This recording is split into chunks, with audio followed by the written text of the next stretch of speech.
Hello everyone, कैसे हैं आप लोग। मैं राहुल एक बार फिर से आप सभी का स्वागत करता हूं इस चैनल पे। आज हम लोग देखने वाले हैं सीआरपीएफ एचसीएम 28 मार्च शिफ्ट 3 का paper.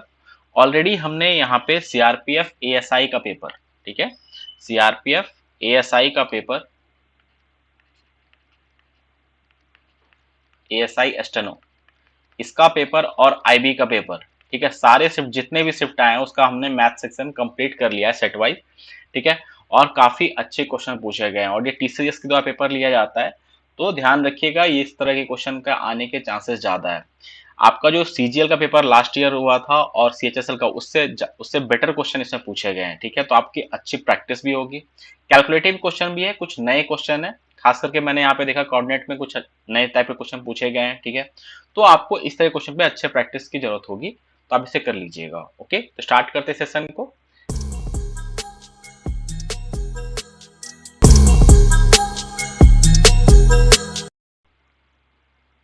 The radii of two concentric circle are 37 centimeter and 12 centimeter. PQ is diameter of bigger circle and QR is tangent to the smaller circle at R. Which meets the bigger circle at S. What is the length of RP is closest to? Okay. देखिए, ये आपका previous year का question है, ठीक है, बहुत बार आ चुका है, बट आपको ये पैटर्न पता होना चाहिए, तभी आप इस तरह क्वेश्चन को सॉल्व कर पाएंगे। देखिए क्या बात है ना कि आपको जितने पीआईपी क्वेश्चन होते हैं, ठीक है, चाहे वो किसी भी एग्जाम में, अगर आपको उसकी अच्छी प्रैक्टिस है ना, तो आपका आधा, क्योंकि 70 से 80% क्वेश्चन ना उसी में से आते हैं, ठीक है, मतलब वैल्यू चेंज होगा बट कॉन्सेप्ट आपका बार बार रिपीट होगा। तो उस पर अगर आपका अच्छा पकड़ है तो आप बाकी क्वेश्चन में आप टाइम दे सकते हो, ठीक है, ये ध्यान रखना है, इसीलिए हम लोग प्रीवियस ईयर पे ज्यादा फोकस करते हैं। ये क्लियर है। तो अब देखिए इस क्वेश्चन को कैसे करना है कि हमारे पास यहाँ पे दो कंसेंट्रिक सर्कल है। कंसेंट्रिक सर्कल मतलब क्या होता है कि जिसका सेंटर सेम हो, ठीक है।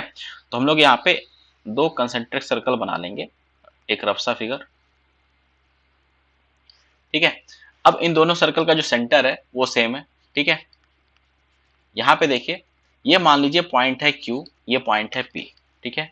इस पॉइंट से आप क्या कर रहे हो, एक टेंजेंट ड्रॉ कर रहे हो, ठीक है। ये आपका क्यू आर जो हो गया ये आपका टेंजेंट हो गया और बड़े सर्कल को ये एस पे मीट कर रहा है। आपसे यहाँ पे पूछा गया है इसका लेंथ, आरपी का, लेट सपोज ये पॉइंट पे मीट कर रहा है और आरपी का लेंथ पूछा गया है। फिगर एग्जैक्ट नहीं है, ये ध्यान रखना है, आरपी का आपसे लेंथ पूछा गया है। अब यहाँ पे आपको दो बातें ध्यान रखनी है।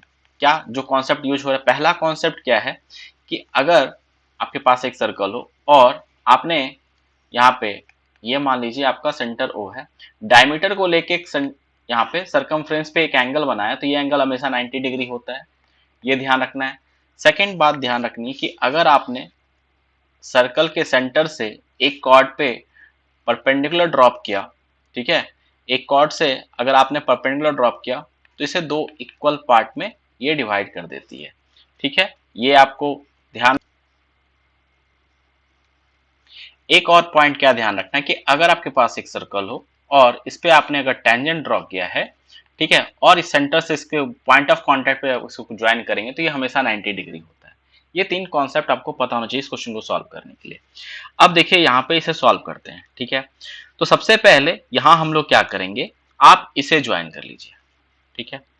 अभी मैंने आपको बताया है कि अगर आपके पास एक डायमीटर हो, ठीक है, बड़े वाले सर्कल पे फोकस करेंगे, क्यूपी क्या है यहाँ पे, डायमीटर है, और यहाँ पे सरकमफ्रेंस पे आपने एक एंगल बनाया तो ये 90 डिग्री हो जाएगा, कोई दिक्कत नहीं होनी चाहिए, ठीक है। सेकंड, यहाँ पे देखिए ये आपका सेंटर है, इस पॉइंट से अगर आप यहाँ पे जो है, इस पॉइंट से अगर आप इसे मिला देते हो, इस पॉइंट को अगर आप मिला देते हो, ठीक है, ये पॉइंट अगर आप मिला देते हो तो ये भी आपका क्या होगा, 90 डिग्री होगा। क्यों? क्योंकि आपने सेंटर से इस पॉइंट को मिलाया तो ये 90 डिग्री होगा। यहां तक क्लियर है। अब देखिए ये 90 डिग्री हो गया है, यहां तक क्लियर है। एंड ये आपका क्या हुआ, हमने बड़े सर्कल के यहाँ पे टेंजेंट, छोटे वाले सर्कल को लेके आपने यहाँ पे क्यूएस को ड्रॉ किया था एक टेंजेंट, ठीक है। तो थर्ड कॉन्सेप्ट जो मैंने बताया उसके अकॉर्डिंग ये आपका 90 डिग्री होगा। यहां तक क्लियर है। अब देखिए थर्ड हम लोग कह सकते हैं कि अगर क्यूपी आपका जो है, ये क्यूपी ये सेंटर है, सेंटर से अगर बड़े वाले सर्कल में क्यूएस क्या है, कॉर्ड है, तो ये अगर 90 डिग्री है तो इट मींस क्या होगा, इसे दो इक्वल पार्ट में डिवाइड करेगा, ठीक है, ये दोनों इक्वल पार्ट में होगा। अच्छा, आप ये भी कह सकते हैं कि क्यू आर यहाँ पे मान लीजिए ये पॉइंट क्यू है, ओ है, तो क्यू आर ओ जो होगा वो आपका सिमिलर होगा क्यू एस पी के। ट्राइंगल क्यू आर ओ जो होगा सिमिलर और क्यू एस पी के सिमिलर हो जाएगा।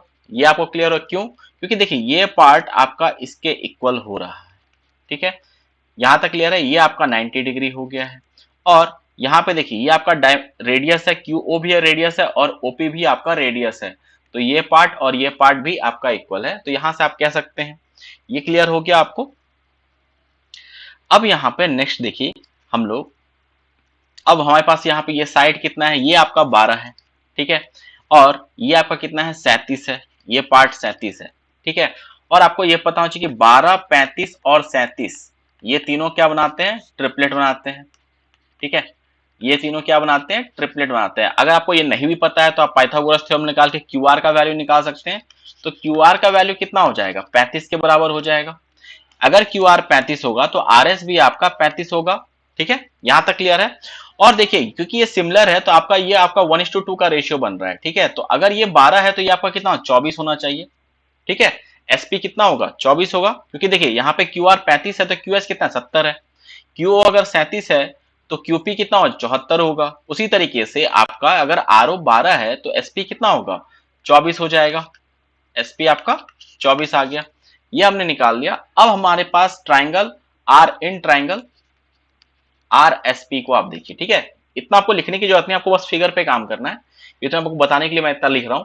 अब यहाँ पे हम लोग आरपी का वैल्यू निकाल सकते हैं। आरपी जो होगा पाइथागोरस थ्योरम से √35 का स्क्वायर प्लस 24 का स्क्वायर हो जाएगा, तो ये वैल्यू कितना होगा 1225, 35 का 1225 होता है, 24 का स्क्वायर 576 हो जाएगा, ठीक है। ठीक है, 6 5 11, 7 2 9 1 10 और 5 12 17 1 18, 1801 हो रहा है, ठीक है। अगर आप 1801 को का स्क्वायर रूट निकालते हो तो ये कितना होता है, आप निकाल सकते हैं 4 चौका 16, यहाँ पे 4 8 आएगा, फिर बचेगा 2, यहाँ पे 201, ठीक है। अगर आप यहाँ पे 5 ले लेते हो,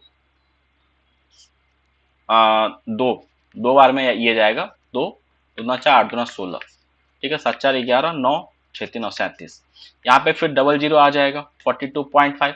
अब देखिए यहाँ पे 84 है, यहाँ पे आपको क्या लेना पड़ेगा, आप अगर 5 लोगे तो ये ज्यादा हो जाएगा, मीन 42.4 हो जाएगा, तो इसका वैल्यू कितना होता है 42.4 के इक्वल, ये आपका आंसर होगा जो कि ऑप्शन 1 में। ओके, ये क्लियर है? तो ये तरीका होता है इस तरह क्वेश्चन को सॉल्व करने का, नहीं तो आप यहाँ पे कोसाइन रूल लगा के भी करेंगे बट वो लेंदी प्रोसेस होता है, तो ये बेस्ट मेथड है इस क्वेश्चन को सॉल्व करने के लिए। ओके, नेक्स्ट क्वेश्चन देखते हैं, ठीक है।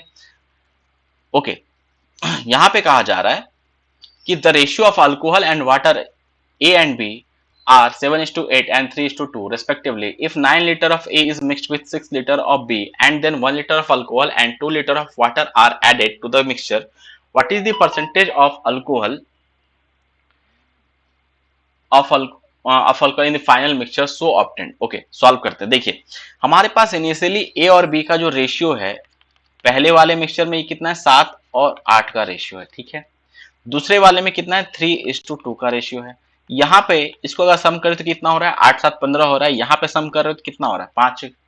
हमें क्या कहा जा रहा है कि आप पहले से 9 यूनिट और दूसरे से 6 यूनिट का आप ये लो 6 लीटर लो, ठीक है। तो अब देखिए पहले हम लोग क्या करेंगे, ये मैंने आपको बता रखा है कि पहले हम लोग बराबर करते हैं, तो बराबर कैसे करेंगे, यहाँ पे 15 है यहाँ पे 5, इसको बराबर करने के लिए आपको नीचे में 3 से मल्टीप्लाई करना पड़ेगा, ठीक है। और ये बराबर हो गया, मींस आपने पहले वाले मिक्सचर से और दूसरे वाले मिक्सचर से इक्वल क्वांटिटी लिया है, ठीक है, 1:1 के रेशियो में। बट हमें 9 लीटर और 6 लीटर का यहाँ पे चाहिए, तो 9:6 का रेशियो चाहिए हमें, तो 9 से यहाँ मल्टीप्लाई करेंगे और इसमें फिर 6 से मल्टीप्लाई करेंगे। अब आप डायरेक्टली मल्टीप्लाई भी कर सकते हो या आप चाहो तो सिंप्लीफाई भी कर सकते हो, ठीक है। तो 3 से देखिए, 3 से करेंगे तो यहाँ पे 3 3 जा 9, फिर 3 से करेंगे तो यहाँ पे 2। सिंप्लीफाई करने से क्या होगा कि आपको थोड़ा सा कैलकुलेशन में बच जाएंगे आप यहाँ पे। अब देखिए ये कितना हो गया, अगर आपने मल्टीप्लाई किया तो 7 और 8 का ही रेशियो आएगा, ठीक है, यहाँ पे 7 और 8 का ही रेशियो आएगा, और यहाँ पे आप 2 से मल्टीप्लाई करोगे ये 2 से, तो 3 2 जा 6 और 2 2 जा 4, ठीक है। अब आप इसे ऐड कर दिए 7 6 13 8 4 12, ठीक है, 13:12 मींस जो आपका फाइनल मिक्सचर बनेगा इन दोनों को करने पे वो कितना, उसमें रेशियो क्या बनेगा A/B का 13 और 12 का, बट हमारे पास टोटल क्वांटिटी कितना है 9 लीटर और यहाँ पे 6 लीटर, टोटल 15 लीटर है। और ये कितना हो रहा है 13 + 12 25। तो हम लोग कह सकते हैं कि 25 लीटर जो है इसका, सॉरी 25 यूनिट जो है ये आपका 15 लीटर के बराबर है। ठीक है, तो एक यूनिट कितने के बराबर 15/25। ठीक है, तो ये कितना हो जाएगा 3/5। आपसे पूछा गया क्या, किसके बारे में पूछा गया, परसेंटेज बताना आपको अल्कोहल, तो अल्कोहल का वैल्यू निकाल लीजिए। ये हमने, सॉरी इसको आप ये चेंज कर लीजिएगा, ये आपका रेशियो जो है ना वो अल्कोहल और वाटर का है। ठीक है, अल्कोहल इसे करेक्ट कर लीजिए।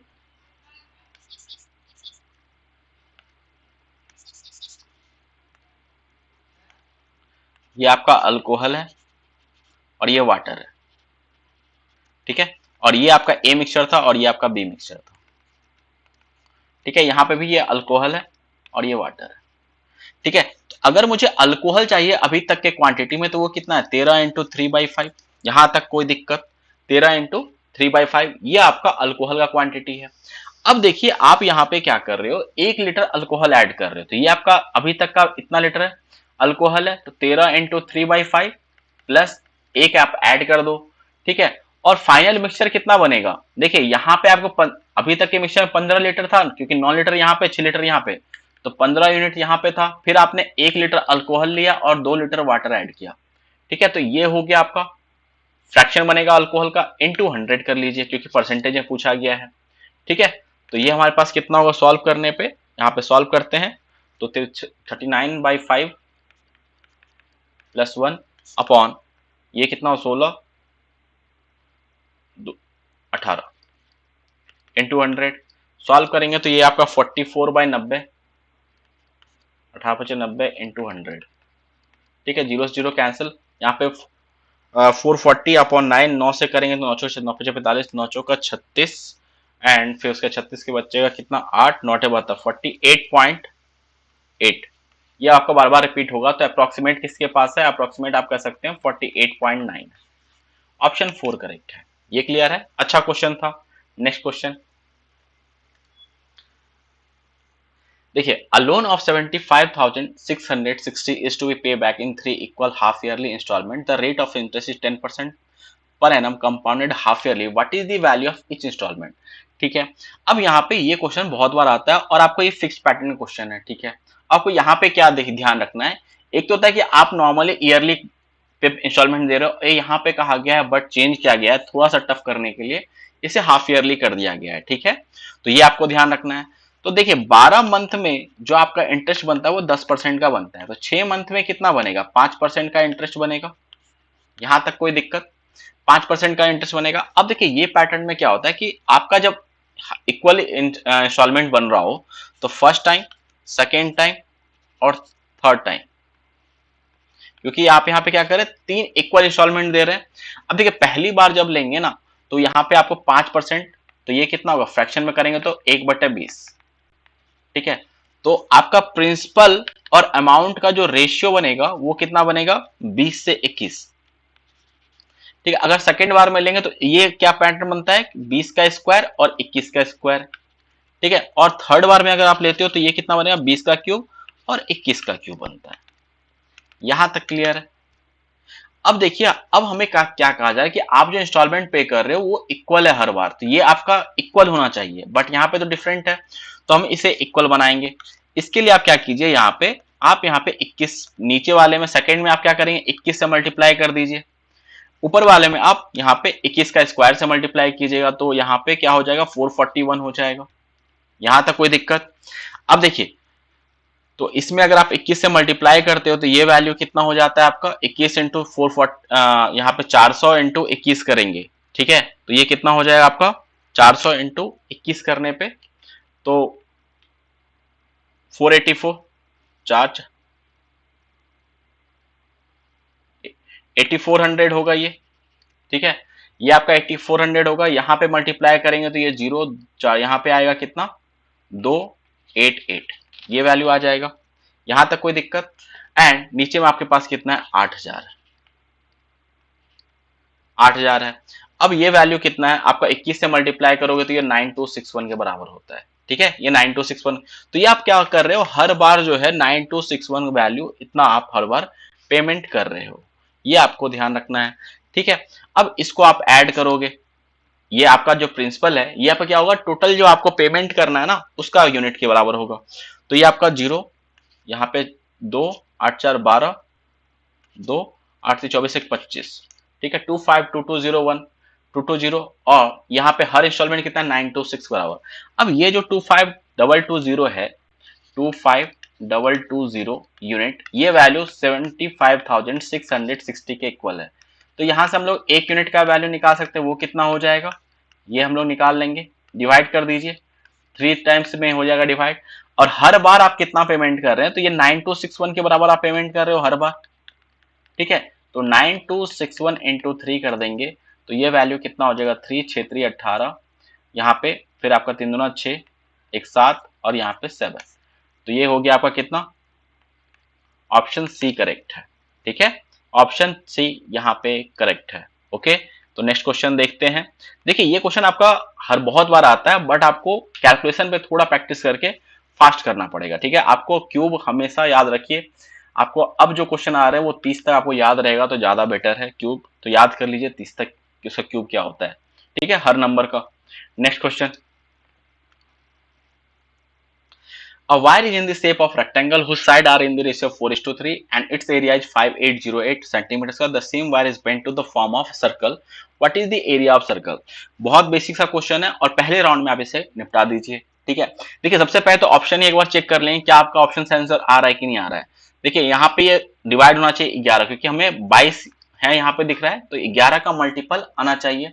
यहाँ पे देखते हैं तो 9 5 14 8 6 14, ये ऑप्शन मैच कर रहा है, 5 4 9 5 4 9, दो ऑप्शन मैच कर रहा है तो छोड़ दीजिए, यहीं पे आप चेक करके छोड़ सकते हैं। ठीक है, इस हमें कैलकुलेशन करना पड़ेगा। अब देखिए यहाँ पे कहा जा रहा है कि लेंथ पता है, एरिया पता है। ठीक है, लेंथ और ब्रेथ का रेशियो, तो मान लेते हैं कि आपका जो लेंथ है 4x और ब्रेथ आपका 3x और ये आपका वैल्यू 5808 के बराबर।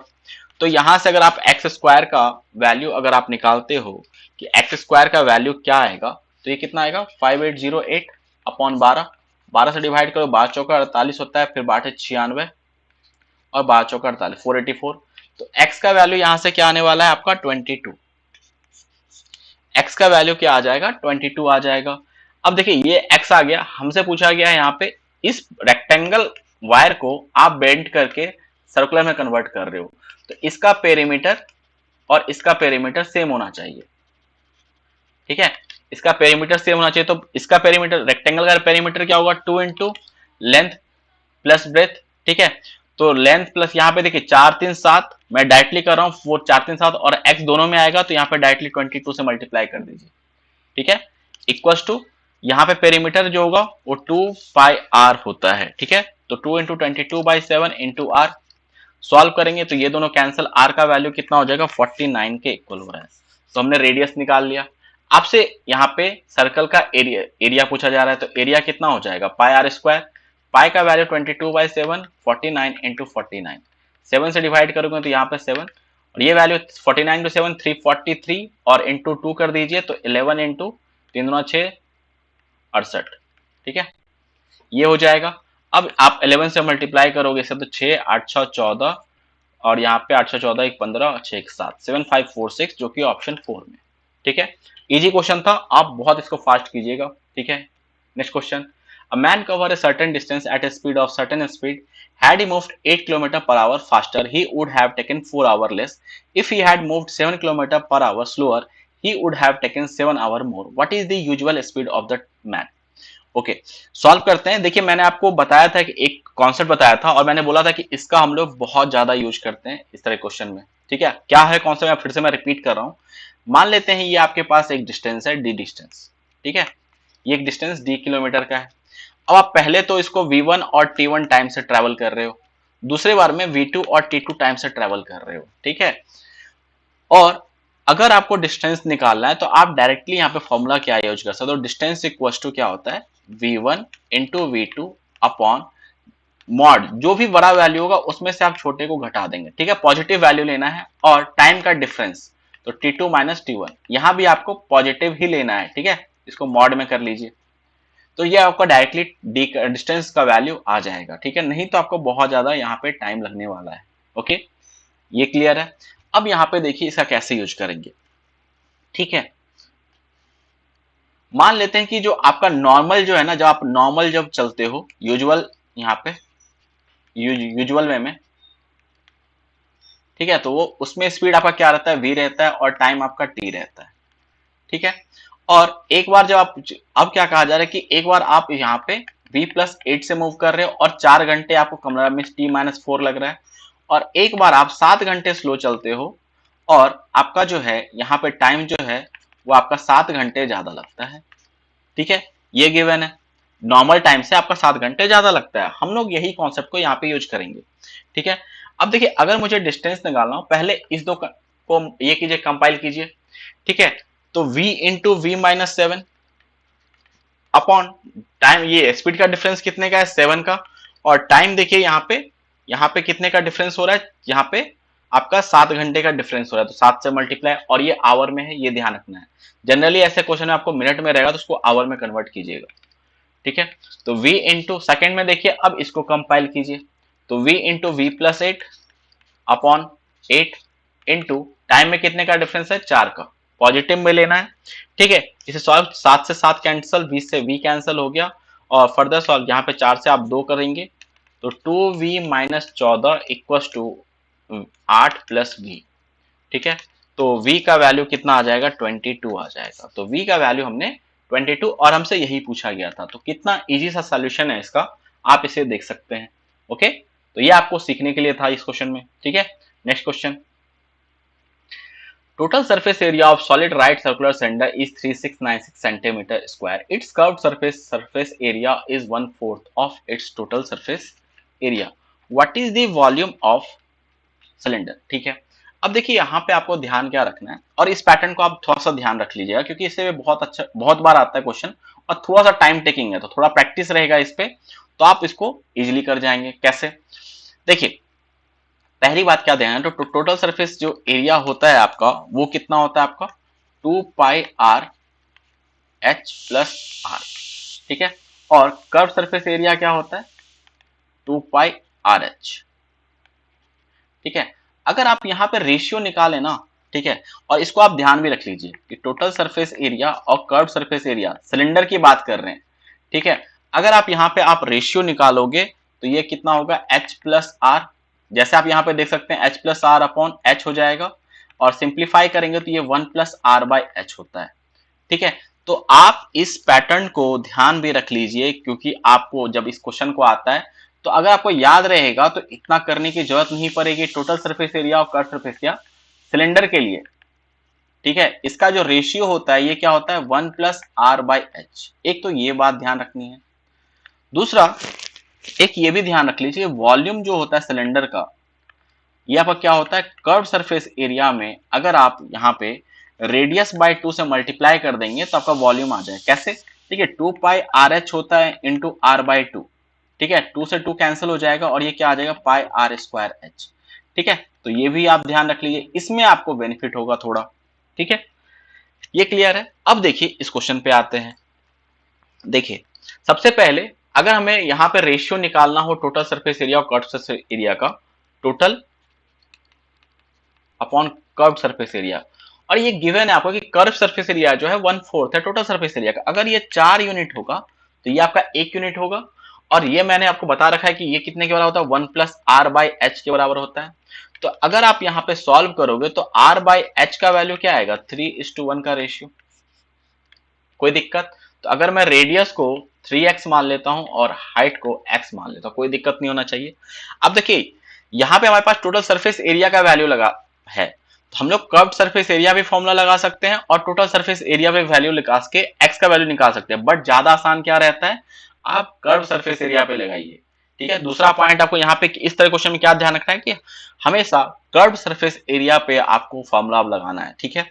अब यहाँ पे देखिए पाई का वैल्यू 22/7 इंटू 2πrh होता है, तो 2 से मल्टीप्लाई कर दीजिए, हम लोग कर्व सरफेस एरिया ले रहे हैं यहाँ पे, तो 2πrh, तो 2 into pi, 2 into pi into R का वैल्यू क्या है 3x, इंटू एच का वैल्यू क्या है x है। और देखिए टोटल सरफेस एरिया 3696 है, ठीक है। आपको कर्व सरफेस तो गिवन नहीं था इसका 1/4, बट ये गिवन था कि जो वैल्यू है आपका इसका 1/4 है, ठीक है। यहां तक क्लियर है। तो अब ये आपको पता है, तो 4 से जब आप इसे डिवाइड करोगे तो यहाँ पे ये वैल्यू कितना आ जाएगा, 4 से डिवाइड, 4 9 36 और 24 का 96, 924। तो कर्व सरफेस एरिया आपका कितना आ गया, 924। ये भी यहां से हो गया, ये क्लियर है। ओके, अब देखिए इसे सॉल्व करेंगे तो 22 से अगर आप डिवाइड करते हो 9, 22 चौका 88 और फिर यहाँ पे 4 आ जाएगा, फिर 2 से करेंगे, ठीक है।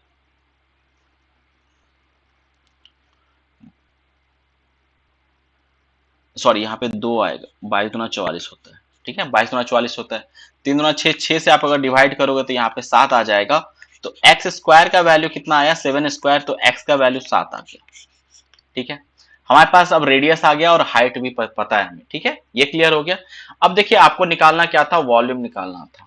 और वॉल्यूम मैंने बता रखा है आपको कि कर्व्ड सरफेस एरिया जो कि कितना है 924। तो 924, इसमें आपको रेडियस का वैल्यू जो कि 3x है, तो 3 इंटू एक्स का वैल्यू 7 और बाई 2 कर दीजिए। 2 से आप अगर इससे डिवाइड करोगे तो यहाँ पे क्या होगा, 46 दुना 46 दुना 92 होता है, यहाँ पे 2 दुना 4 हो जाएगा। और 21 से 462 को मल्टीप्लाई करेंगे तो 21 दुना 42 बचेगा 4, 21 छका, देखिए 126 प्लस 4 करेंगे तो यहाँ पे 0, और 21 चौका 84 प्लस 13 करेंगे तो 97 हो जाएगा। ऑप्शन डी करेक्ट है, ठीक है। अच्छा क्वेश्चन था, प्रीवियस ईयर क्वेश्चन है, बट ये क्वेश्चन आपको टाइम टेकिंग है अगर आपको तरीके ढंग से नहीं करेंगे तो, ठीक है। इस तरह से आप करोगे तो आपका टाइम बचेगा, ठीक है, ये ध्यान रखना है। नेक्स्ट क्वेश्चन देखिए, average weight of some children in a group was 48 kg when 14 children with average weight of 53.5 kg joined the group and 12 children with average weight of 56.5 kg left the group. The average weight of the children then in the group decreased by 1 kg as compared with the original average. The number of children initially in the group. ठीक है, तो आसान सा question है, ठीक है, but आपको simplify में रखना है। कैसे, देखिए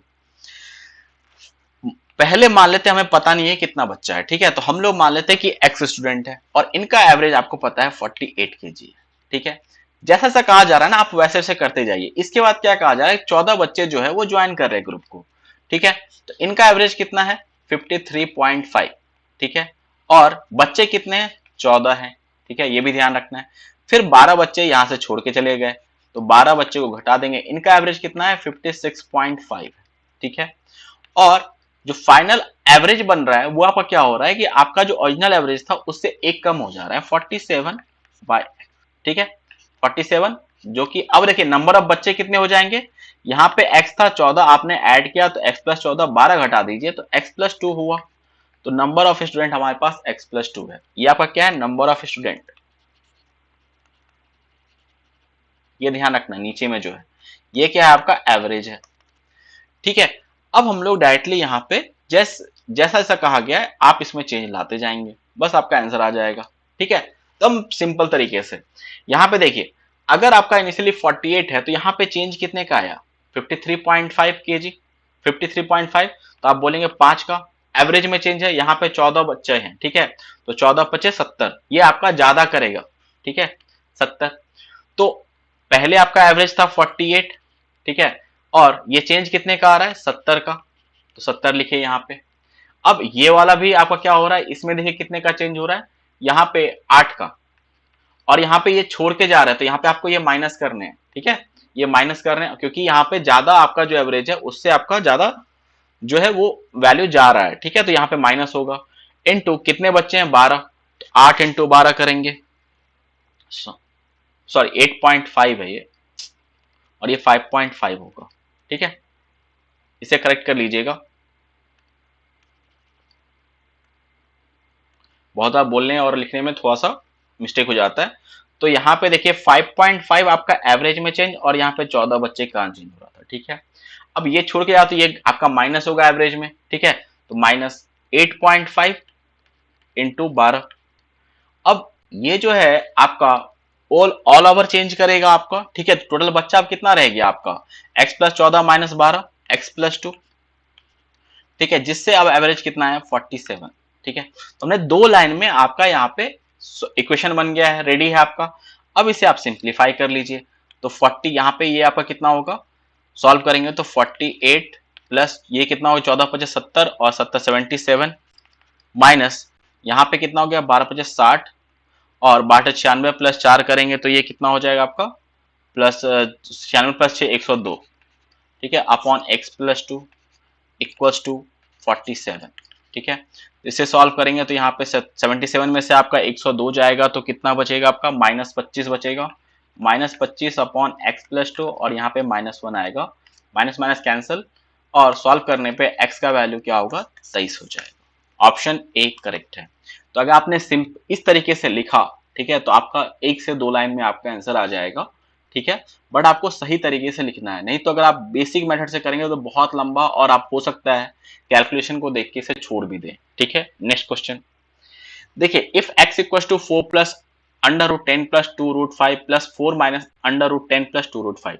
देखिए जब भी क्वेश्चन ऐसा आता है तो मैंने आपको बता रखा है under root a plus 2 root b हो, तो हम लोग पहले तो यही सोचते हैं दिमाग में कि आपको a और b को इस तरीके से तोड़ना है कि दो नंबर में कि x प्लस वाई आपका a आ जाए और x इंटू वाई आपका b आ जाए, ठीक है। और तो ये क्या होता है अंडर रूट x और प्लस अंडर रूट वाई। अगर ये नहीं टूट रहा है यहाँ पे देखिए, बट ये पैटर्न आपको दिख रहा होगा, तो हम लोग क्योंकि यहाँ पे आपको इजिली नहीं दिखेगा कि यहाँ पे 10 प्लस 2 रूट 5 को कैसे तोड़ें, ठीक है। तो हम लोग क्या करेंगे, यहाँ पे इसको स्क्वायर कर दीजिए। क्यों स्क्वायर करें उसका बेनिफिट देखिए, ये कंप्लीट टर्म है, ठीक है। इस कंप्लीट टर्म का इसको a मान लीजिए, इसको b मान लीजिए, ठीक है। ये आप a मानिए और ये b मानिए। अब इसका स्क्वायर करोगे तो ये स्क्वायर रूट हट जाएगा तो बचेगा क्या 4 plus under root 10 plus 2 root 5 बचेगा। यहां पे जब करोगे तो क्या बचेगा 4 minus under root 10 plus 2 root 5, A square plus B square हमने कर लिया। अब हम लोग 2 इंटू ए बी करेंगे तो 2 इंटू ए आपका क्या है यहां पे, एक मिनट इसे रेज कर दीजिए,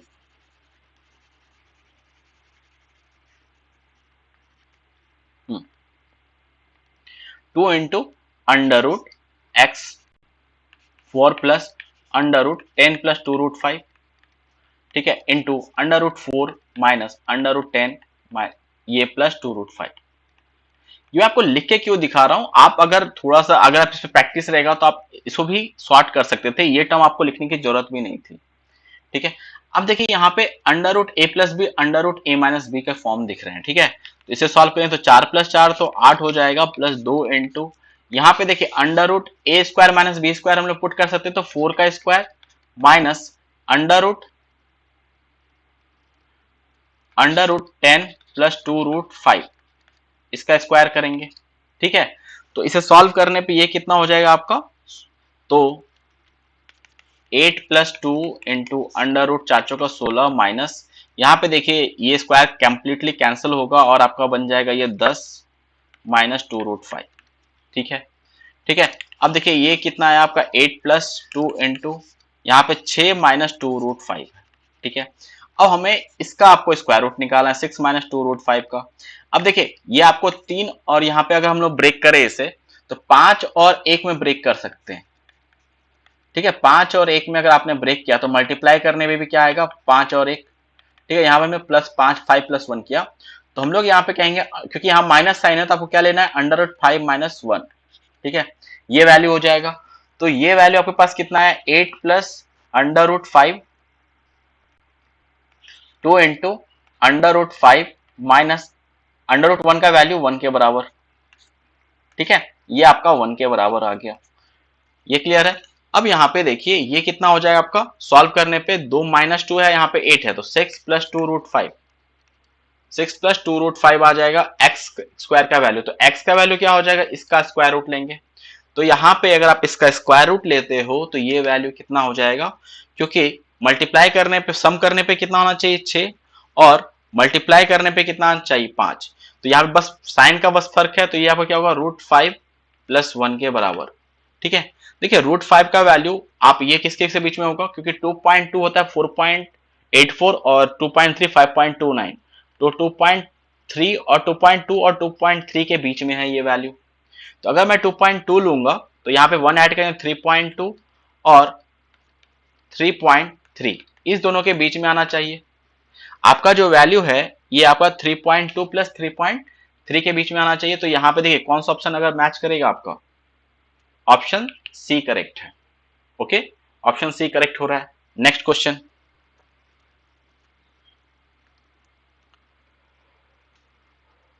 when a shopkeeper gives a discount of 17.5% on the mark price of an item, his gain is 32%. If he gives discount D% discount on the same mark price, then his gain percent will be 36%. What is the value of D? ठीक है, तो अब जब भी ऐसा question आए, मैंने आपको क्या बताया कि आप सबसे पहले कॉस्ट प्राइस, सेलिंग प्राइस और मार्क प्राइस का रेशियो निकालिए। ठीक है, मैंने यहाँ पे ऐसे लिख लिया, यहां तक क्लियर है। अब देखिए 32% का प्रॉफिट हो रहा है, तो सिंप्लीफाई करोगे तो ये कितना हो गया, 4 8 32 और 25 मीन्स कि अगर आपका कॉस्ट प्राइस 25 यूनिट होगा तो सेलिंग प्राइस कितना होना चाहिए, 25 प्लस 8 33 यूनिट के बराबर होना चाहिए। ये रेशियो हो जाएगा। ठीक है, कोई दिक्कत। और 17.5 अपॉन 100, ठीक है, यहाँ पे सिंप्लीफाई करेंगे तो एक जीरो और आ जाएगा। इसे सिंप्लीफाई करते हैं, 25 सत्ते 175, 25 चौका 100, 40। अब अगर आपने मार्क प्राइस 40 दिया तो 7 यूनिट आपको डिस्काउंट देना पड़ेगा और सेलिंग प्राइस आपका 33 ही आएगा। तो ये आपको रेशियो इजीली गिवन था। अगर नहीं, थोड़ा सा अगर इसको और कैलकुलेटिव बनाना होता तो यहाँ पे ये सेम वैल्यू नहीं आता, तो हमें यहाँ पे सबका एक साथ रेशियो निकालना पड़ता। तो अगर हमने 40 लिया तो सेलिंग प्राइस अभी भी 33 ही आ रहा है, तो यहाँ से हम लोग डायरेक्टली ये वैल्यू हमें पता है, इसीलिए क्वेश्चन थोड़ा आसान है। अब कहा जा रहा है कि अगर 1.5% डिस्काउंट दिया जाए तो 36 का गेन हो रहा है। ठीक है, अब 36 का अगर गेन रहा है कि कॉस्ट प्राइस आपका 25 है, 25 से अगर आपका 36% का गेन हो तो सेलिंग प्राइस क्या बन जाएगा, 25 इंटू 136 अपॉन 100। कोई दिक्कत। तो देखिए सिंप्लीफाई करेंगे, 25 चौका 100 हो जाएगा, 4 से करोगे यहाँ पे 4 तिया 12, बचेगा कितना आपका, 4 चौका 16 34। और आपका यहाँ पे जो मार्क प्राइस है वो सेम है 40 के बराबर। ठीक है, तो कितने का आपने डिस्काउंट दिया, 40, 34 आपका सेलिंग प्राइस, 40 आपका मार्क प्राइस। ठीक है, तो 6 यूनिट का आपने डिस्काउंट दिया है यहाँ पे, तो 6 अपॉन 40 डिस्काउंट परसेंट निकाल रहे हैं इंटू 100। ठीक है, 20 से करेंगे तो यहाँ पे 5, यहाँ पे 2, 2 से करेंगे 3, 15% के बराबर। ऑप्शन 4 है। ठीक है, तो किस तरह से आपने, देखिए कोई भी आपको ज्यादा झंझट करने की जरूरत नहीं थी, आपने इजिली से निकाला है। Okay, next question, let x be the number between 6500 and 7000 that when divided by 10, 12, 14 and 16 then the remainder are 3, 5, 7 and 9 respectively. What is the sum of digit of x?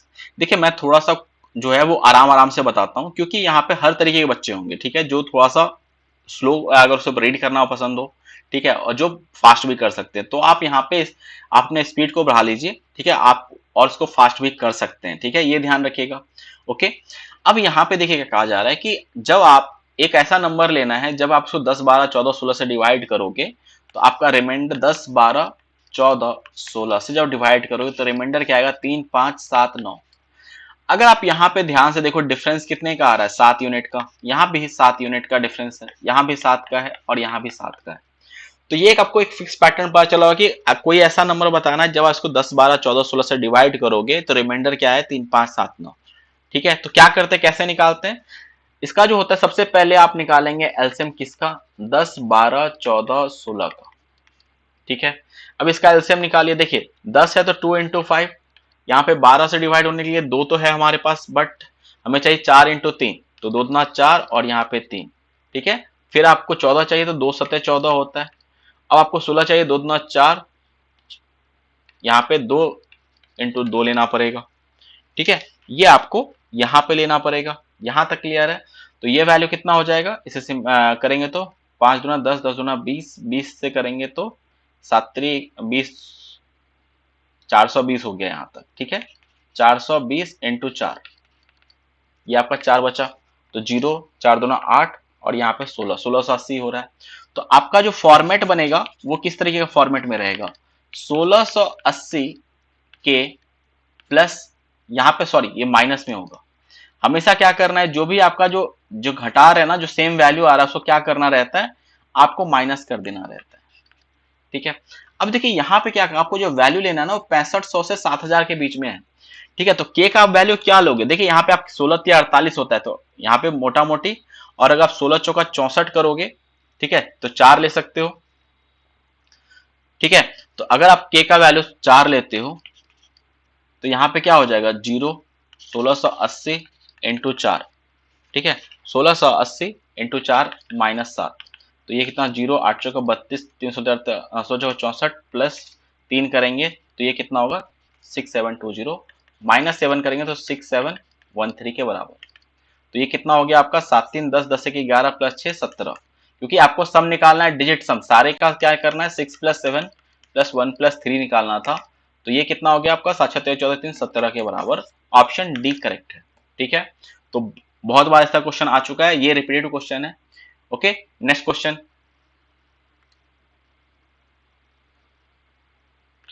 if the point of intersection of the graph of the equation 2x minus 3y minus 16 equals to 0, x minus 3y minus 11 equals to 0 lies on the graph of 3x plus ky equals to 20, then which of the following is true। ठीक है, solve करते हैं इस question को।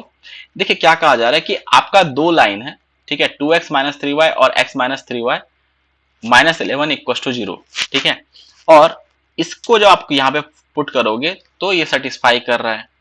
ये clear है, solve करते हैं। सबसे पहले तो यहाँ पे देखिए 2x minus 3y minus equal to 16 है, and x minus 3y equal to 11 है।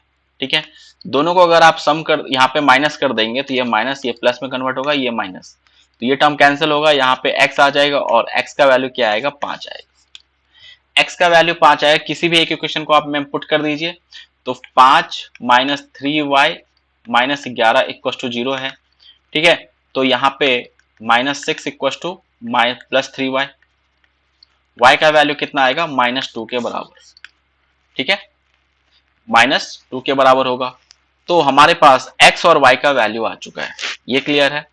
अब देखिए यहाँ पे अगर आप जो है ये आपको सेटिस्फाई करना चाहिए 3x प्लस के वाई में, क्योंकि यहाँ पे ये लाई कर रहा है, तो इसको आप एक्स वाई का वैल्यू इस इक्वेशन में पुट कर दीजिए, 3x प्लस के वाई इक्वल टू 20 में।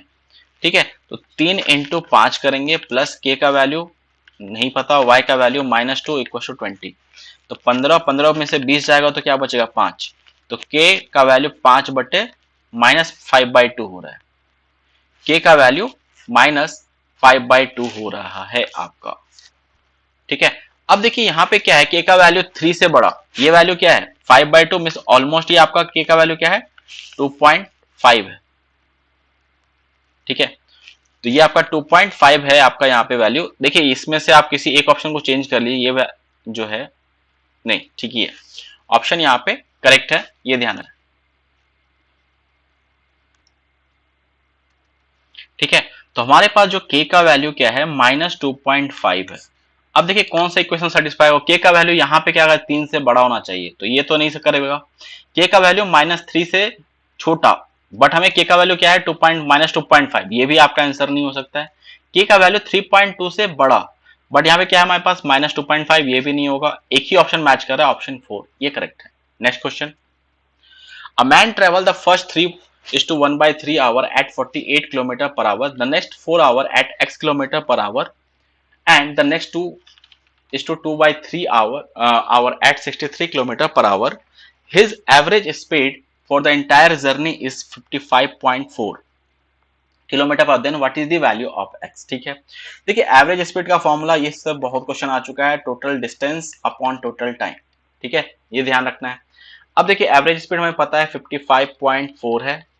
ठीक है, यहाँ पे देखिए इस पार्ट के लिए आपका टोटल डिस्टेंस कितना होगा 3:3/9, ये कितना होगा 3 3 9 प्लस 1 10/3, इसको अगर आप स्पीड से मल्टीप्लाई करें डिस्टेंस आ जाएगा। नेक्स्ट पार्ट में 4 इंटू एक्स, ये डिस्टेंस आ गया, और यहाँ पे आपका 3 दूना 6 6 2 8/3। ठीक है, ये हो जाएगा, और यहाँ पे स्पीड कितना है 63 अपॉन टोटल टाइम कितना हो गया 10/3, यहां से लेंगे प्लस 4x लेंगे, यहाँ पे 4 लेंगे, सॉरी 4 लेंगे, प्लस यहाँ पे आपको 3 दूना 6 6 2 8/3 लेंगे। ठीक है, इसे सॉल्व कर दीजिए, तो यहाँ पे ये कितना हो गया 18/3 6 + 4 10 के बराबर हो रहा है ये वैल्यू आपका। तो डायरेक्टली यहाँ पे मल्टीप्लाई करोगे तो ये 554 हो जाएगा इक्वल टू ये आपका 16 और यहाँ पे करेंगे तो 21, तो ये आपका 160 के बराबर हो रहा है और ये आपका 168। तो इन दोनों को मल्टीप्लाई कर सम करने पर 328 हो जाएगा प्लस 4x। ठीक है, सिंप्लीफाई करेंगे 554 में से 328 सब्ट्रैक्ट करोगे आपका तो कितना बचेगा आपका 200, यहाँ पे 6 226 बचेगा। ठीक है, अपॉन 4 x का वैल्यू आएगा तो 4 × 5 = 20, फिर बचेगा 4 × 6 = 24, 56.5। ऑप्शन ए करेक्ट है। Next question, Gita savings are equal to 28% of her expenditure. If her expenditure increased by 17.4 and saving decreased by 5%, then by what percent does her income increases? ठीक है, तो इस तरह क्वेश्चन भी मैंने बहुत बार करा रखा है आपको। देखिए यहाँ पे सेविंग और एक्सपेंडिचर का अगर रेशियो चाहिए तो हम लोग कह सकते हैं 28% को सिंप्लीफाई करोगे तो ये कितना हो 4 × 7 = 28 अपॉन 25। ठीक है, और एक्सपेंडिचर और सेविंग, ठीक है, हम लोग एलिगेशन लगाते हैं कि एक्सपेंडिचर पे कितने का इंक्रीज है, क्योंकि इंक्रीज हो रहा है तो प्लस के साइन के साथ लिखिए। ठीक है, और सेविंग जो है वो डिक्रीज हो रहा है, ये ध्यान रखना है, तो यहाँ पे 5% का डिक्रीमेंट है। मान लेते हैं ओवरऑल जो है वो x% का आपका चेंज हो रहा है, यहाँ पे ओवरऑल जो है वो आपका x% का चेंज हो रहा है। यहां तक क्लियर है। अब देखिए एक्सपेंडिचर और सेविंग का रेशियो में पता है ये 25:7 का रेशियो है। ठीक है, अब देखिए यहाँ पे ये निगेटिव वैल्यू है तो ये पॉजिटिव कैसे आएगा, x + 5, x में से जब घटाओगे तब ये पॉजिटिव होगा। ठीक है, तो यहाँ पे हमारे पास क्या आने वाला है x + 5 आ जाएगा। यहां तक क्लियर। एंड यहाँ पे क्या आएगा आपका 17.4 में से आप घटाओगे x को, 17.4 में से आप घटाओगे x को। ठीक है, और ये जो वैल्यू आया है ये हमें क्या बताएगा कि आपका एक्सपेंडिचर और सेविंग का रेशियो क्या है, उसका रेशियो मीन्स ये जो है आपका 25:7 का रेशियो होना चाहिए। ठीक है, तो बस आप इसको क्रॉस मल्टीप्लीकेशन कीजिए। ठीक है, क्रॉस मल्टीप्लीकेशन करेंगे तो 7 × x + 5 करो तो 7x + 35 हो जाएगा इक्वल टू 25 × 17.4। ठीक है, 25 × 17.4 माइनस 25x। यहां तक क्लियर है। डेसिमल हटाओगे यहाँ पे 0 आएगा, 25 से 5 × 25, 2 से करेंगे 2 × 8 = 16 और यहाँ पे आपका क्या आ जाएगा 7, 87 आ जाएगा। ठीक है, तो यहाँ पे देखिए आपके पास 25x है, 7x है, 32x हो जाएगा और 87 × 5 करेंगे तो ये कितना होगा आपका 435 होगा। ठीक है, ये 435 माइनस 35, तो x इक्वल टू कितना हो गया 400/32, 4 से डिवाइड करो 100/8 हो गया और ये कितना होता है 12.5%। ऑप्शन 4 करेक्ट है। ठीक है, तो ये हो गया आपका एलिगेशन का तरीका, ये ध्यान रखना है। देखिए मैंने आप इस तरह जब भी क्वेश्चन आए तो इसको आप एवरेज के तरीके से भी सॉल्व कर सकते हैं। कैसे, देखिए एक्सपेंडिचर और सेविंग है। ठीक है, ये 25 यूनिट, मान लीजिए कि 25 यूनिट का वैल्यू जो है वो आपका 17.4 है। ठीक है, आप ऐसे सोच के देखिए कि 17.4% है और 7 यूनिट का वैल्यू जो है वो एवरेज जो है, एवरेज में कितना है ये -5% है। तो यहाँ पे अगर आपको ओवरऑल एवरेज निकालना हो तो हम लोग निकाल सकते हैं। ठीक है, एक तो हो गया आप मल्टीप्लाई कर दीजिए, डायरेक्टली उसका डिवाइड कर दीजिए 32 से, सम करके डिवाइड कर दीजिए 32 से, आपका आंसर आ जाएगा।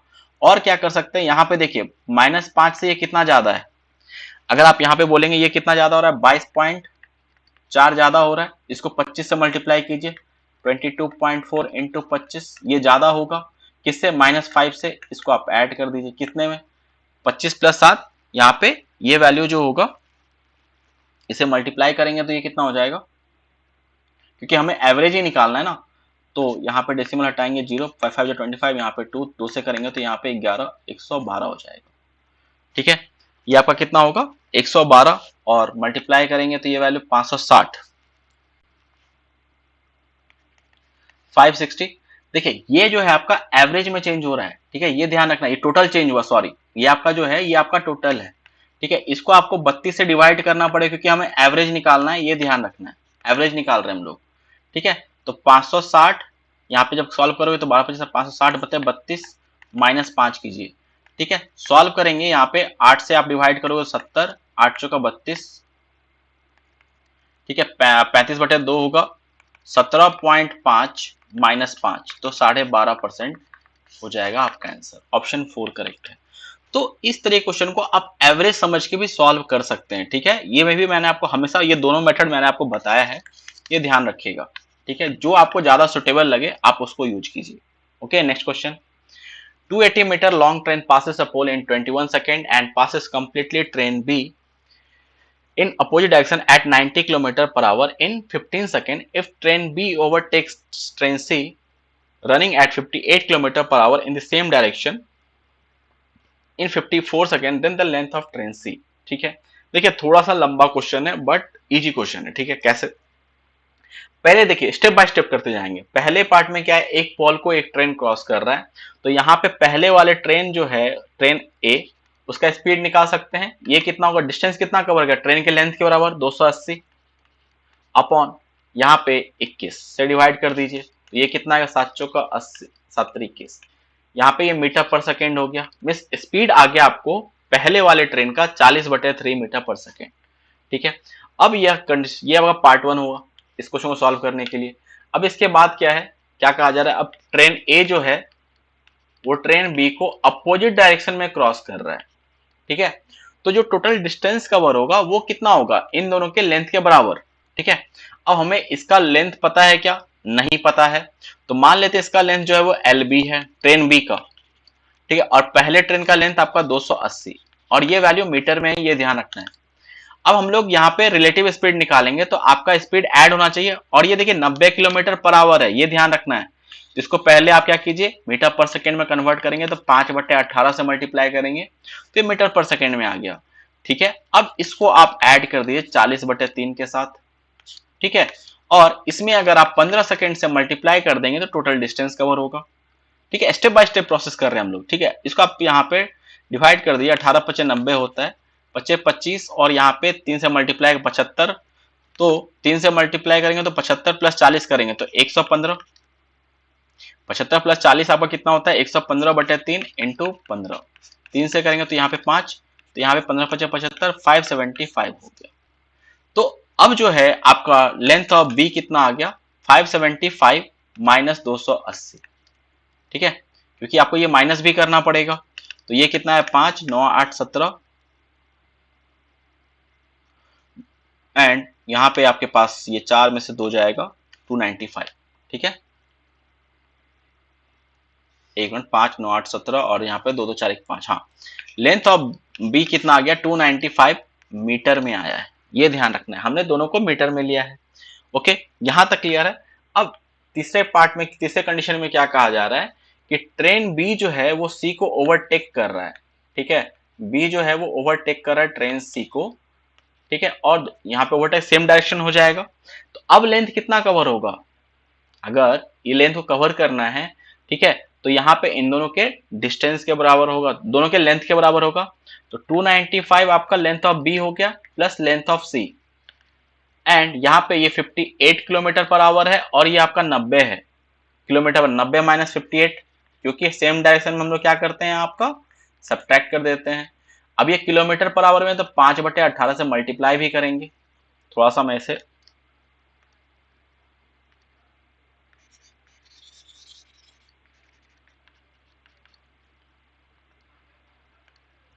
295 plus LC equals to 90 - 58 into 5/18 into 15 हो जाएगा। सॉरी 54 सेकेंड में क्रॉस कर रहा है, इसको 54 कर दीजिए 54, ठीक है।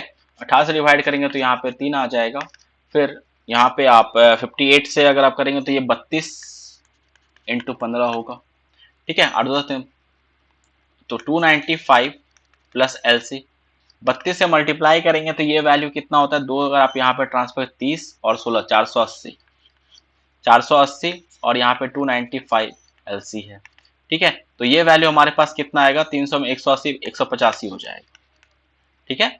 185 आपका LC का लेंथ आ जाएगा। यहां तक क्लियर है, तो इसका आंसर क्या होगा ऑप्शन डी। तो देखिए आपको कहीं भी आपको यहाँ पे कुछ नया नहीं है, बस आपको पेशेंटली इस क्वेश्चन को करना था। Okay, next question. The average of 4 consecutive odd number is 21 more than the 1/3 of the smallest number among them. What is the average of the first and fourth number? देखिए यहाँ पे जो है average आपको लेना है 4 कॉन्सिक्यूटिव ऑड नंबर। तो पहला नंबर अगर x है तो उसके बाद क्या होगा x+2, उसके बाद क्या होगा x+4 और उसके बाद क्या होगा x+6 हो जाएगा। ठीक है, अब कहा जा रहा है कि यहाँ पे इनका जो एवरेज होगा, देखिए जब आपको एक पैटर्न में रहता है ना तो इसका एवरेज हम लोग कैसे निकालते हैं, आप डायरेक्टली कह सकते हैं इन दोनों के बीच में जो नंबर होगा वही होगा।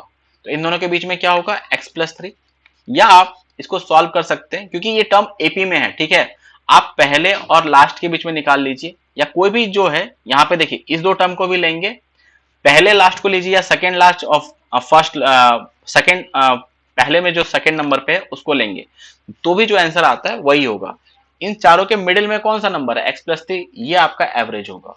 अच्छा, आपसे पूछा गया 1/4 का एवरेज, तो x और x+3 का जो एवरेज होगा यही होगा x+3, तो आपका आंसर भी यही होना चाहिए। ठीक है, x+3 के फॉर्म में।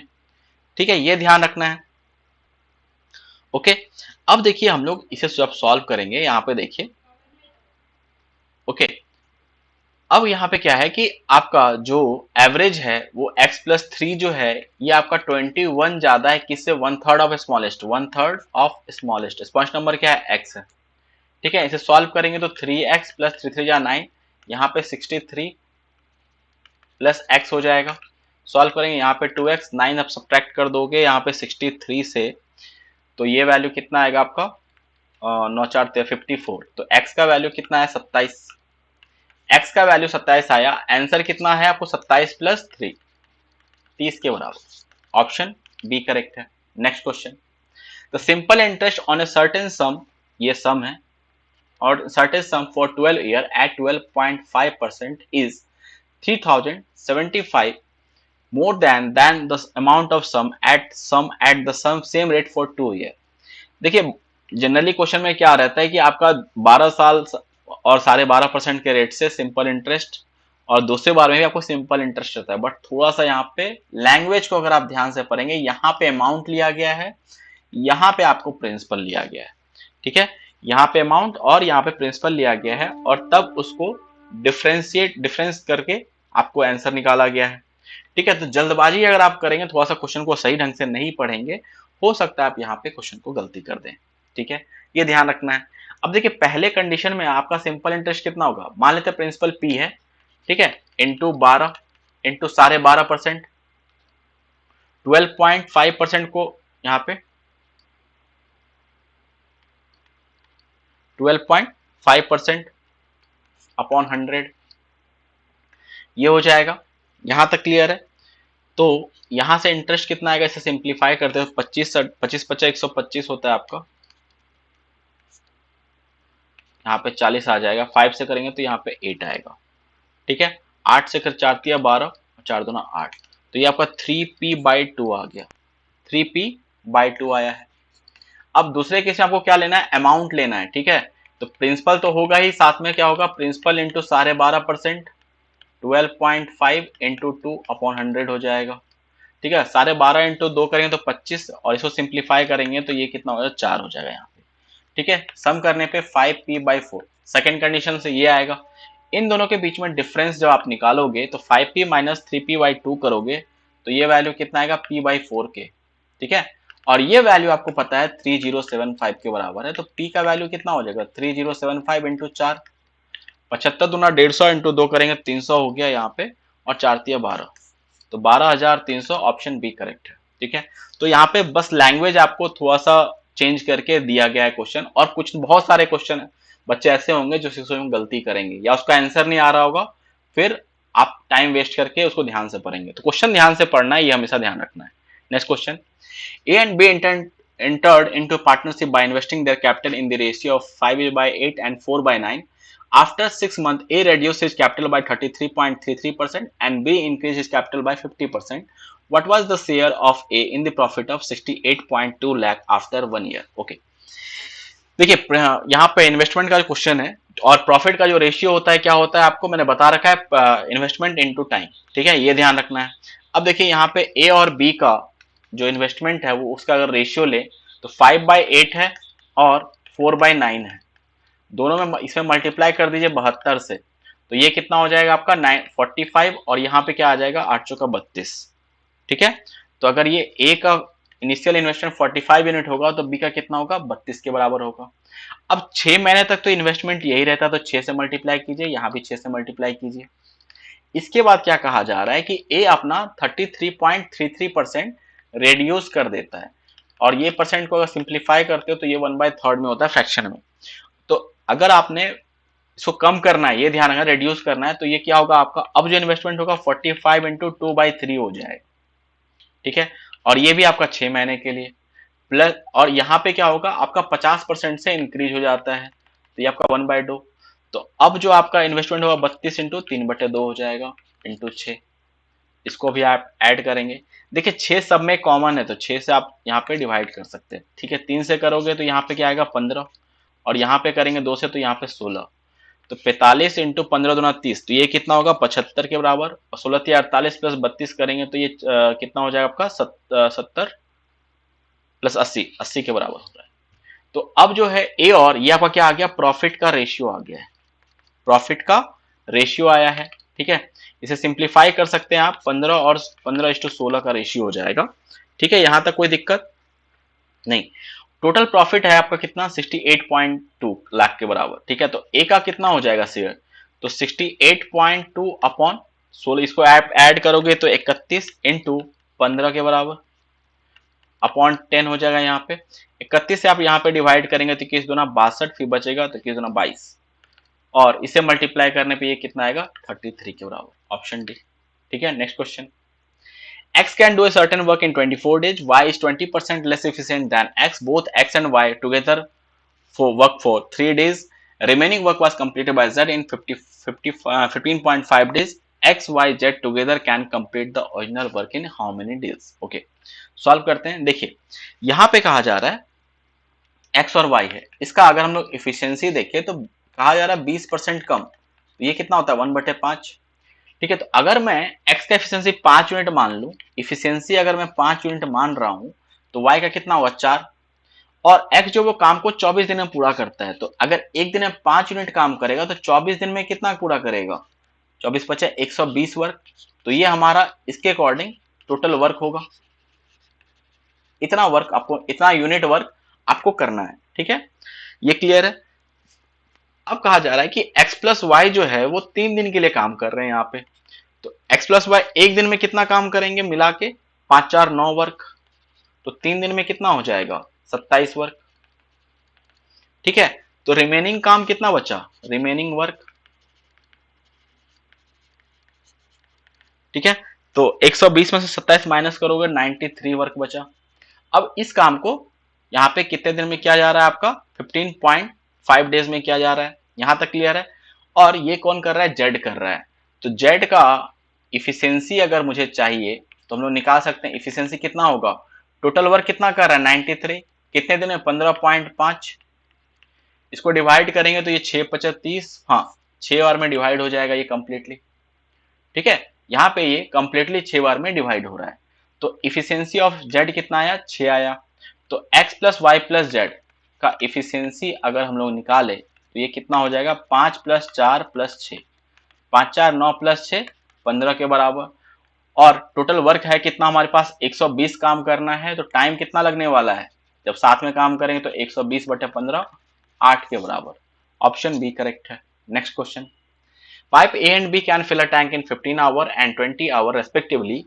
Pipe C is an emptying pipe. A and B are open together for 4 hours. Then only A is closed and C is opened. It took 19.2 hours more to fill the tank.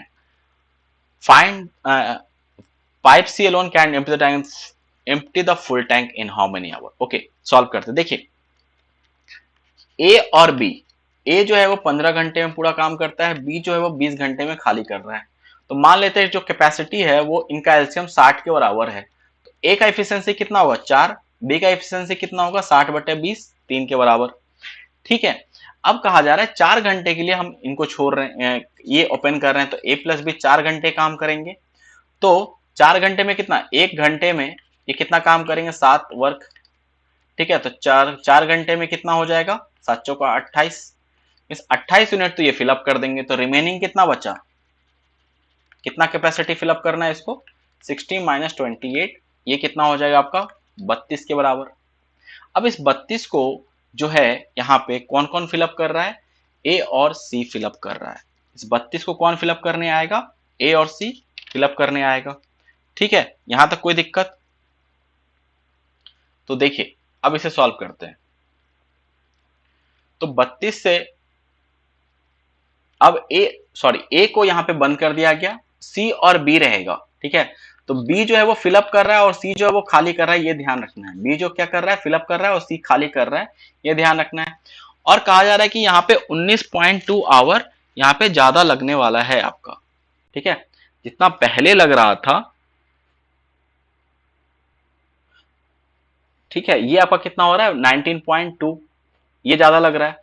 तो अब यहाँ पे आप directly इसको जो है 32 काम को जब आप इसको 19.2 आवर से डिवाइड करोगे तो ये वैल्यू कितना होगा, इसे सिंप्लीफाई कर सकते हैं हम लोग। ठीक है, तो डेसिमल हटाएंगे तो यहाँ पे 0 आ जाएगा, 5 से 2 से डिवाइड करेंगे यहाँ पे 5 और 9, यहाँ पे कितना आएगा 2 9 18 और 6 आ जाएगा। ठीक है, यहाँ पे करेंगे तो 3, 5/3 आ जाएगा। ठीक है, तो यहाँ पे बी और सी का जो इफिशियंसी है मिला के ये 5/3 बन रहा है। ठीक है, और ये आपका जो इफिशियंसी होगा कितना, मान लेते उसका इफिशियंसी x है तो 3 माइनस एक्स के बराबर, तो x का वैल्यू यहाँ से क्या आ जाएगा, अगर आप इसको सॉल्व करेंगे तो ये वैल्यू कितना होगा 4/3 के बराबर। मीन्स x जो है यहाँ पे कितना है 4/3 है, तो c का जो इफिशियंसी है वो कितना है 4/3, ये आपका क्या आ गया इफिशियंसी ऑफ c। तो टाइम कितना लगेगा, अगर पूरे टैंक को ये फिलअप करेगा तो इसके द्वारा टाइम कितना लगेगा, 60 कैपेसिटी है, इसको डिवाइड कर दिए एफिशिएंसी से, तो ये कितना आएगा आपका, 4 से करेंगे 15, 15 या 45, 45 आवर के बराबर। ऑप्शन सी यहाँ पे करेक्ट है। Okay, next question. In an election between two candidate 10% of the voters did not vote. Furthermore, 15% of the vote polled were declared invalid, and the winning candidate obtained 58% of the valid vote and won by majority of 7344 votes. The number of valid votes received by the losing candidates. Okay, देखिए हमें यहाँ पे सारे का जरूरत नहीं है। ठीक है, हमें सिर्फ वैलिड वोट पे काम करना है। ठीक है, और यहां से हमारा काम हो भी जाएगा, टोटल लेने की हमें जरूरत भी नहीं है। वैलिड वोट के बारे में अगर बात करें कि वैलिड वोट, इसको मान लेते हैं अपने आप में ये 100% है। ठीक है, या आप इसको 100x मान लीजिए। ठीक है, हम नहीं जानते टोटल कितना है, जो वोटर उसकी संख्या नहीं जानते, बट इतना पता है कि वैलिड वोट की जो संख्या है वो कितना है 100x के बराबर। ठीक है, तो अब इसमें से एक तो बनेगा जिसके पास विनर होगा, एक लूजर, दो ही कैंडिडेट है। तो विनर को 58% मिल रहा है, किसका, ये ध्यान रखना है यहाँ पे, ये वैलिड वोट का 58% है, तो इसके पास कितना जाएगा 58x। ठीक है, लूजर को कितना मिलेगा, जो हार जाएगा इलेक्शन को उसको मिलेगा कितना 42%। ठीक है, तो ये कितना हो जाएगा 42x। दोनों में डिफरेंस कितने का है, 16x का डिफरेंस है, और कहा जा रहा है कि वो जीता कितने से 7344, तो यहाँ पे ये 7344 से जीता है। तो x का वैल्यू यहां से निकाल सकते हैं हम लोग 7344/16। आपसे पूछा क्या गया है, यहाँ पे लूजिंग कैंडिडेट को कितना मिल रहा है उसका वैल्यू, तो आपसे 42x का वैल्यू पूछा गया है, तो 7344/16 इंटू 42। देखिए जब आप 2 से मल्टीप्लाई करेंगे, यहाँ पे 4 है, यहाँ पे 2, तो यूनिट डिजिट क्या आने वाला 8 आएगा। और जब 16 से इसको डिवाइड करते हो तो या तो यहाँ पे जो आपका यूनिट 3 होना चाहिए या तो 8 होना चाहिए। तो 3 आपका कोई भी यूनिट डिजिट नहीं है, 8 है, तो एक ही ऑप्शन आंसर हो सकता है, ऑप्शन ए, यही आपका आंसर होगा। इसको सॉल्व करने पे 19278 ही होगा, सॉल्व करके चेक कर लीजिएगा, यही आंसर होगा। Okay, next question. The value of 7:1/2 divide by 2/5 of 15/16 into 1/10 minus 5:1/2 divided by 7:1/3 of 3/4 plus 3/4 divided by 1/2 into 3/5। देखिए सिंप्लीफाई करते हैं, इसको आप एक बार में लिखेंगे, इसे सिंप्लीफाई करेंगे तो ये कितना 7 दूना 14, 15/2। ठीक है, देखिए यहाँ पे डिवाइड है तो मल्टीप्लाई हो जाएगा, क्यों, अब हमें इसको पहले करना था, तो मल्टीप्लाई करना, तो मल्टीप्लाई का बस इसको रिवर्स करना, कर लीजिए डायरेक्टली। तो 5 × 16 80, ये आपका न्यूमरेटर में आ जाएगा, नीचे में कितना आएगा 15 दूना 30, ऐसे डायरेक्टली लिखिए, इनटू आपका 1/10 है यहाँ पे, फिर यहाँ पे माइनस यहाँ पे ये कितना होगा, 5 गुना 10, एक 11/2 हो जाएगा। यहाँ पे हमारे पास डिवाइड है तो इंटू कर लीजिए, इसको पहले आप सॉल्व कर लीजिए। ठीक है, तो देखिए आपका न्यूमरेटर में क्या जाएगा, 3 और 4, 12 आपका न्यूमरेटर में आ जाएगा, और नीचे में क्या आएगा, 7 21 प्लस 1 22, और यहाँ पे इंटू 3, कोई दिक्कत यहाँ पे, प्लस 3/4 इंटू 2 इंटू 3/5। ठीक है, यहां तक क्लियर है। अब इसे सिंप्लीफाई कर लीजिए, 0 से 0 कैंसिल, यहाँ पे 3 से करेंगे तो यहाँ पे 5 आ जाएगा, और 2 से करेंगे यहाँ पे 4 होगा, 5 का 20 डिवाइड बाय 2 करेंगे, 10 करेंगे तो 2 होगा, माइनस यहाँ पे देखिए 11 से करेंगे यहाँ पे 2, 4 तिया 12, ये कंप्लीटली डिवाइड हो रहा है तो यहाँ पे -1, प्लस ये कितना हो जाएगा आपका, देखिए 2 दूना 4, तो 3 तिया 9 अपॉन 10, इसे सॉल्व करेंगे तो 1 प्लस 9/10 19/10 हो जाएगा। ठीक है, तो ऑप्शन 2 करेक्ट है। Next question, the cost of 3 notebook and 4 pen is 132. If the cost of a notebook is increased by 2 and the cost of pen is decreased by 1, then the cost of 2 notebook and 3 pen is 93. What is the original cost of 4 notebook and 2 pen? Simple question, calculation है बस आपको करना। देखिए हम लोग मान लेते हैं कि एक नोटबुक का जो प्राइस है वो आपका कितना है, x रुपीज है, और एक पेन का जो प्राइस है वो कितना है, ये मान लीजिए y है। ठीक है, तो पहले वाले कंडीशन के अकॉर्डिंग आपका क्या हो जाएगा, 3x plus 4y equals to 132। Second में क्या कहा रहा है कि एक का बढ़ गया है 2 से प्राइस, तो अब क्या है प्राइस, x प्लस 2 हो गया, और क्वांटिटी कितना लिया गया यहाँ पे, 2 नोटबुक, तो 2 से मल्टीप्लाई कीजिए, प्लस यहाँ पे आपका यहाँ पे जो है 3 यहाँ पे पेन लिया गया, और पेन को डिक्रीज किया गया है प्राइस को 1 से, तो y -1, ये वैल्यू 93 है। इसे सिंप्लीफाई कर लेंगे तो 2x plus 4 plus 3y minus 3 equal to 93। Further करेंगे तो ये कितना हो गया, 2x प्लस 3y, और ये इस साइड आएगा तो 92 हो जाएगा। ठीक है, अब इसे देखिए हम लोग पहले वाले इक्वेशन में अगर आप यहाँ पे 3 से मल्टीप्लाई कर देते हैं, सॉरी 2 से, तो ये कितना होगा, 6x प्लस 4 दूना 8y इक्वल टू ये हो जाएगा आपका 264 के इक्वल। एंड इस वाले इक्वेशन में अगर आप 3 से मल्टीप्लाई करेंगे तो 6x प्लस 3 तिया 9y इक्वल टू 3 और 6 9 तिया 27। ठीक है, दोनों को सब्ट्रैक्ट कर दीजिए यहाँ पे, तो ये कैंसिल हो जाएगा, ये टर्म यहाँ पे बचेगा -y, और यहाँ पे भी बचेगा माइनस, और यहाँ पे क्या आएगा आपका 12 के बराबर हो जाएगा, तो y का वैल्यू यहाँ से सॉल्व करने पे 12 आ जाएगा। ठीक है, x का वैल्यू आप किसी भी इक्वेशन में पुट कर दीजिए, पहले वाले अगर इक्वेशन में पुट करते हैं x का वैल्यू तो 12 तिया 36, 12 तिया 36 प्लस, सॉरी x का वैल्यू निकालना है, 3 इंटू एक्स प्लस 12 चौका 48 इक्वल टू 132, 3 से डिवाइड कर देंगे 16, यहाँ पे आ जाएगा 44, x का वैल्यू सॉल्व करने पे कितना आएगा आपका 28 हो जाएगा। तो x का वैल्यू और y का वैल्यू आ गया। अब देखिए आपके पास 4 नोटबुक है, ठीक है, तो x से 28 इंटू 4 कर दीजिए, प्लस 2 पेन है तो 12 इंटू 2 कर दीजिए। ठीक है, तो ये कितना हो जाएगा 112 प्लस 24, और सम करने पे आएगा 4 2 6 2 1 3 और 136 के बराबर। ऑप्शन ए करेक्ट है। ठीक है, next question, A and B can complete a certain work in 60 days and 18 days respectively if they work on alternate day starting with A on the first day and then in how many days will the work be completed। ठीक है, देखिए A जो है किसी काम को 60 दिन में पूरा करता है और B जो है वो 18 दिन में पूरा करता है। ठीक है, मान लेते हैं टोटल वर्क आपका 180 के बराबर है, तो A का इफिशियंसी कितना हो जाएगा, हम लोग निकाल सकते हैं 180/60 3 के बराबर, और B का कितना होगा 10 के बराबर। अब कंडीशन क्या कहा जा रहा है कि पहले दिन ए काम करने आता है, दूसरे दिन बी, फिर ए फिर बी, ये फर्स्ट डे ये सेकेंड डे ये थर्ड डे फोर्थ डे, इस तरह से काम होते जाएगा। तो हम लोग यहाँ पे 2 दिन का यहाँ पे काम ले लेते हैं कि 2 दिन में कितना काम होगा, ए प्लस बी दोनों मिलकर करेंगे तो यहाँ पे 3 + 10 13 वर्क होगा।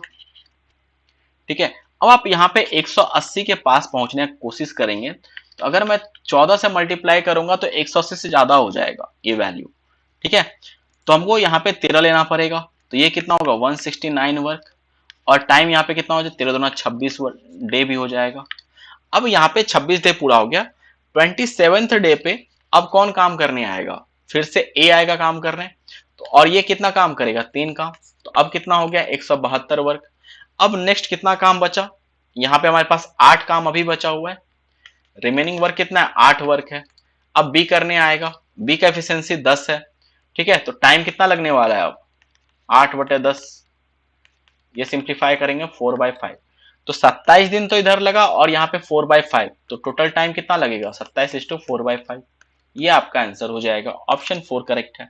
ओके, टाइमर का क्वेश्चन या आपका पाइपलाइन सिस्टम का क्वेश्चन इजी होता है, आप इसको पहले ही राउंड में निपटा सकते हैं, ठीक है, ये ध्यान रखना है। The price of cooking oil increased by 30% and then decreased by 12%. If a family reduces its consumption by 5%, then what is the percentage change in the family's expenditure?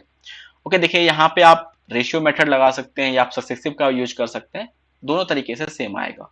सबसे पहले देखिए प्राइस को पहले 30% से बढ़ा रहे हैं, फिर डिक्रीज कर रहे हैं 12% से, ठीक है, तो पहले तो प्राइस में आप चेंज देखिए क्या होता है। देखिए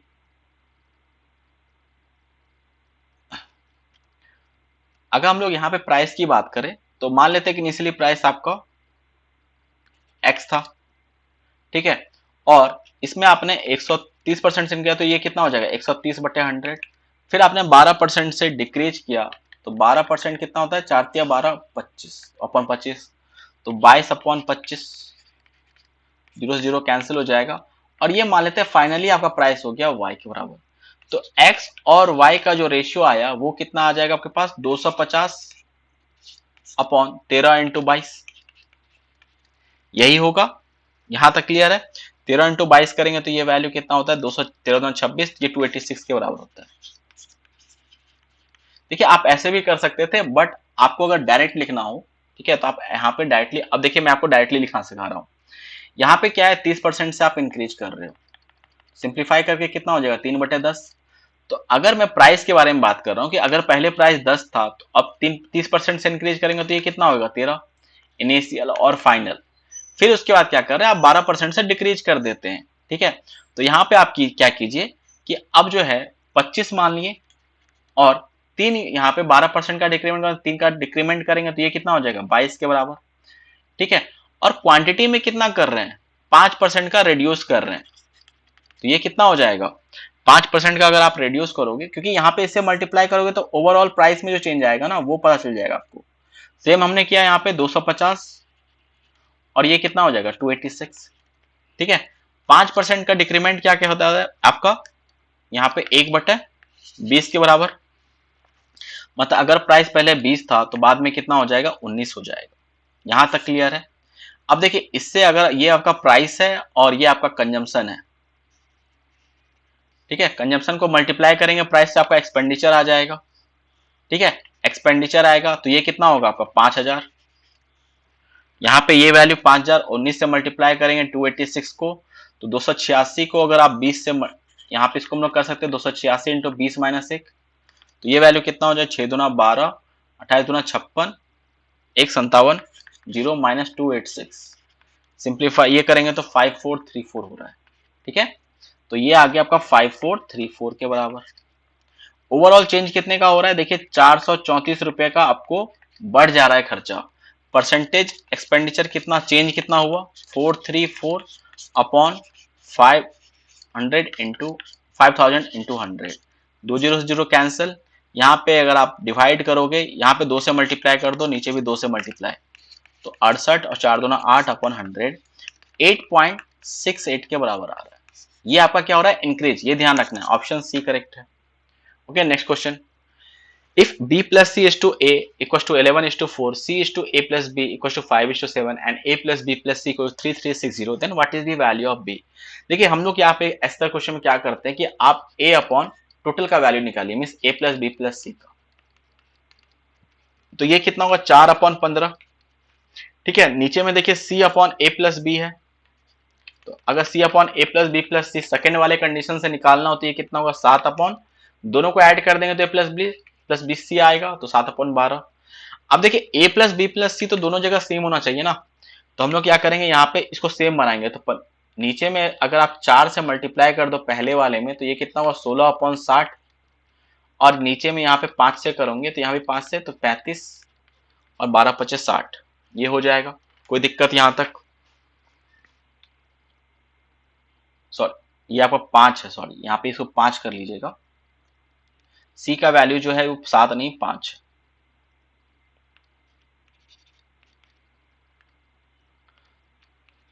ठीक है, तो ये वैल्यू कितना होगा 25 होगा। अब देखिए ए पता है सी पता है, तो यहां से ए प्लस बी प्लस सी आपको पता है ये कितना है 60 के बराबर। तो सी हम लोग निकाल सकते कि नहीं निकाल सकते, सॉरी बी, ये 25 है तो ये 60। तो बी का वैल्यू कितना होगा 25 6 41 माइनस ये 60 माइनस 41 करेंगे तो ये वैल्यू 19 के बराबर हो जाएगा। तो बी आपका 19 यूनिट के बराबर होना चाहिए। ठीक है, तो यहाँ पे देखिए अब a प्लस बी प्लस सी आपका 3360 है, इट मीन्स 3360 अपॉन यहाँ पे 60 यूनिट के बराबर इनटू 19 कर दीजिए। हमने क्या किया है देखिए 60 यूनिट का वैल्यू 3360 है। ठीक है, और हमें चाहिए 19 यूनिट का वैल्यू बी का वैल्यू, तो इसको डिवाइड करेंगे और आपका आंसर आ जाएगा। 6 से डिवाइड करोगे 6 5 30 और यहाँ पे क्या आएगा 56 और मल्टीप्लाई करने पे 19 का 114 और यहाँ पे आपके पास आएगा 1064। ठीक है, ऑप्शन सी यहाँ पे करेक्ट होगा। यहां तक क्लियर है। नेक्स्ट क्वेश्चन देखते हैं, इजी क्वेश्चन था ये। ओके, ये हमारा लास्ट क्वेश्चन था। आई होप आपको सारे क्वेश्चन समझ में आ रहे होंगे यहाँ पे। ठीक है, और काफी कुछ आपको सीखने को मिल रहा होगा। अगर आपको मैथ सेक्शन पसंद आता है तो प्लीज वीडियोस को लाइक कीजिए, और कुछ भी डाउट होता है या आपको किसी भी एग्जाम के क्वांट सेक्शन में कोई डाउट हो आप कमेंट सेक्शन में पूछ सकते हैं। मैं यहाँ पे टेलीग्राम मैंने ग्रुप बना दिया है टेलीग्राम का। ठीक है, वहां पे आप कोई भी मेरे से डाउट पूछ सकते हो। ठीक है, रिगार्डिंग आप एग्जाम के। ओके, तो हम लोग वहां पे आपको सॉल्यूशन देंगे। ये क्लियर है। तो अगर आपको मेरा तरीका पसंद आ रहा है तो प्लीज चैनल को लाइक कर लीजिए, ये सब्सक्राइब कर लीजिए और आपको बेल आइकन दबा लेंगे तो जो भी आपका नोटिफिकेशन होगा टाइम पे मिल जाएगा। ओके, तो मिलते हैं नेक्स्ट सेशन में, तब तक के लिए थैंक यू, पढ़ते रहिए।